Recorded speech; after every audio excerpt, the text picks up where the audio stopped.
लड़ने के लिए असलिया नहीं बल्कि जज्बे जो हैं वो काम आते हैं। वो उन फ़लस्तीनी बच्चों के हाथ में जो पत्थर है वो भी हमारे हाथ में। इसराइल और फ़लस्तीन के मामले पे मैं आपकी राय जानना चाहूँगी कि इसमें जो मुस्लिम उम्मा है, मुस्लिम ममालिक है, उनका किरदार क्या होना चाहिए इस मामले पर, आप क्या समझते हैं? इसराइल ने हथियारों से जवाब देने से पहले मीडिया के जरिए जवाब देना शुरू कर दिया। पूरा मगरिबी मीडिया एक काम पे लग गया, वो ये था कि किसी तरह से हमास को डिमोनाइज किया जाए, यानी उसको शैतान बना के एक जालिम जाबिर ग्रोह बना के पेश किया जाए। हमास ने इजराइल की आंखों में धूल झोंकी, फरेब करा और किस तरीके से ये लोग इजराइल के अंदर घुसे।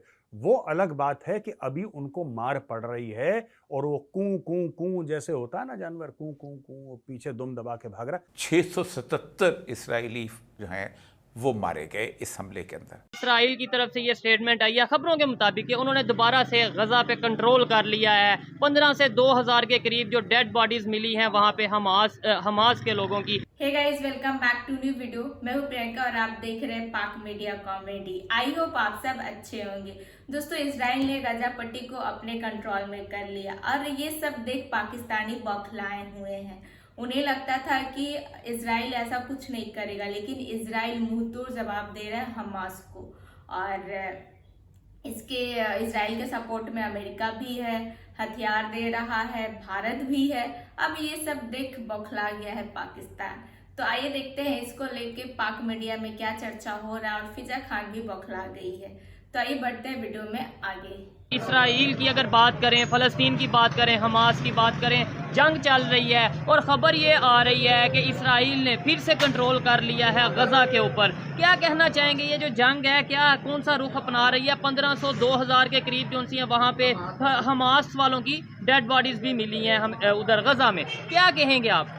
इंशाअल्लाह अल्लाह की मेहरबानी से वकुल जाल हक वज़ाहकल बातिल इन्नल बातिल काना मशहूदा। हक अल्लाह की मेहरबानी से फ़तह याब ज़रूर होगा। अल्लाह ताला मुसलमानों को इत्तेहाद और इत्तफाक पैदा करने की तौफीक अता फरमाए और अल्लाह ताला इसराइल का बेड़ा गर्क करेगा इंशाअल्लाह। अल्लाह ताला हमास को अपने गैब के ख़जानों से ज़रूर फ़तह याब करेगा। ठीक है, इधर दो चीज़ें हैं। आपने बोला कि भाई हमास को फ़तह याब करेगा, इसराइल का बेड़ा गर्क करेगा। सिर्फ दुआ कर देने से या इस तरीके से करने से तो जंगें नहीं लड़ी जाती। बिल्कुल, जंगें लड़ी जाती हैं टेक्नोलॉजी से। आज के दौर पे खास तौर पे अगर बात करें, इकॉनमी से जंगें लड़ी जाती हैं। क्या कहेंगे इस टाइम पे 30 बिलियन के फॉरेक्स रिजर्व जो इसराइल ने सेल किए हैं और उन्होंने ये ऐलान किया है कि भाई हम लंबी जंग के लिए तैयार हैं। और ये क्या फ़लस्तीन की बात करें या हमास की बात करें, उतनी इकॉनमी उनके पास है कि वो इस तरह से इसराइल का मुकाबला कर सकें, या फिर जैसे सुपर पावर अमेरिका साथ दे रही है मुकाबला कर सकें? देखें, ग़ज़वा बदर की आप हिस्ट्री ले लें, 313 सहाबा कराम थे। आपने मुझे पूछा है कि आप तकनीकों को मानते हैं। मेरा अपना दिमाग है, मैं तकनीकों को नहीं मानता। जब तक मुसलमानों के अंदर जितनी मर्जी तकनीक हो जाए, अब थोड़ी तकनीक है पाकिस्तान के पास। अच्छा, हमारा पूरा मुल्क खामोश है। कहाँ गई तकनीक? जब तक ईमान का जज्बा नहीं आएगा भाई, आप जंग नहीं जीत सकते। वो 313 थे साहबा कराम जिन्होंने कुफर का बेड़ा गर्क कर दिया था। इंशाअल्लाह इस दफा फिर तारीख अपना आप दोहराएगी अल्लाह के हुक्म से। ये मुट्ठी भर, ये जो मुट्ठी भर मुसलमान हैं, अल्लाह की मेहरबानी से अब अल्लाह टेक्नोलॉजी भी दे देगा। जब जज्बा सच्चा हो, लगन हो, तो अल्लाह की ज़ात अपनी गैब से मदद फरमाती है। एक चीज़ ये भी कही कि अगर मुसलमान यूनाइटेड हो जाएं, इकट्ठे हो जाएं, तो इसका मतलब अभी दुनिया के मुसलमान इकट्ठे नहीं नजर अभी तो इकट्ठे नहीं है, लेकिन इंशाअल्लाह ताला इकट्ठे हो जाएंगे। मुझे अल्लाह से बड़ी उम्मीद है। होंगे कौन सा ऐसा, मतलब इस टाइम पे अगर इकट्ठे नहीं है, और इवन इकट्ठा होना एक दूसरी तरफ है, आपस में लड़ रहे हैं इस टाइम। अगर हम बात करें पाकिस्तान की, अफगानिस्तान के साथ इशू चल रहे हैं और ईरान के, मतलब दूसरे शिया सुन्नी कॉन्फ्लिक्ट यार, मेरी और... बात सुने। अफगानिस्तान के अंदर कितने अफगानी थे?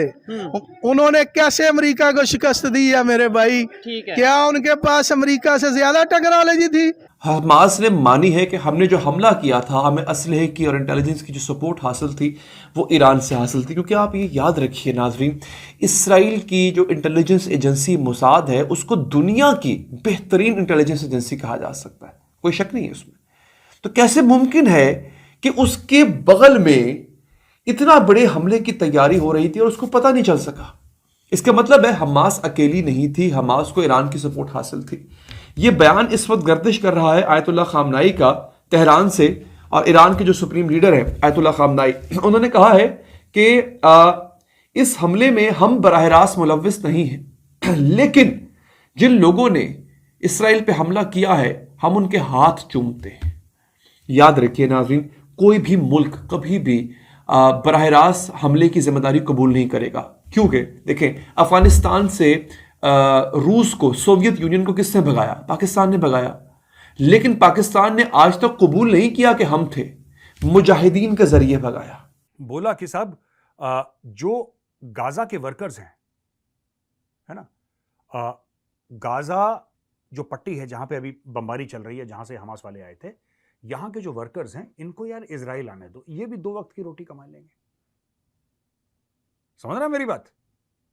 तो इजराइल ने सोचा कि जब गजा वाले इनके घर में पैसे आ जाएंगे, रोटी आ जाएगी, इनके बच्चों को एजुकेशन मिल जाएगा, इनके यहां बिजली आ जाएगी, पानी आ जाएगा, तरक्की आ जाएगी, विकास आ जाएगा, तो ये लोग फिर आतंकवाद छोड़ देंगे यार।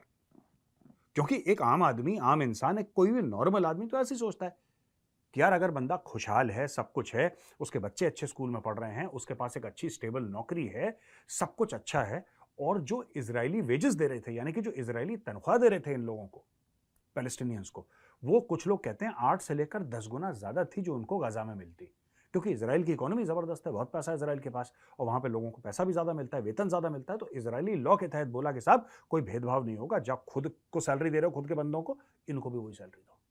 तो 8 से लेकर 10 गुना ज्यादा इनको दोस्तों सैलरी मिली, और इजराइल को लगा कि क्योंकि इतना पैसा मिल रहा है, सब कुछ ठीक ठाक है, और इनका घर इजराइल की वजह से चल रहा है, तो ठीक है, फिर ये लोग बच्चे को स्कूल में डालेंगे, माँ बाप का इलाज करेंगे, और आम लोगों की तरह ये लोग रहना शुरू कर देंगे। ये दूसरा छलावा था जो हमास ने करा इजराइल के साथ।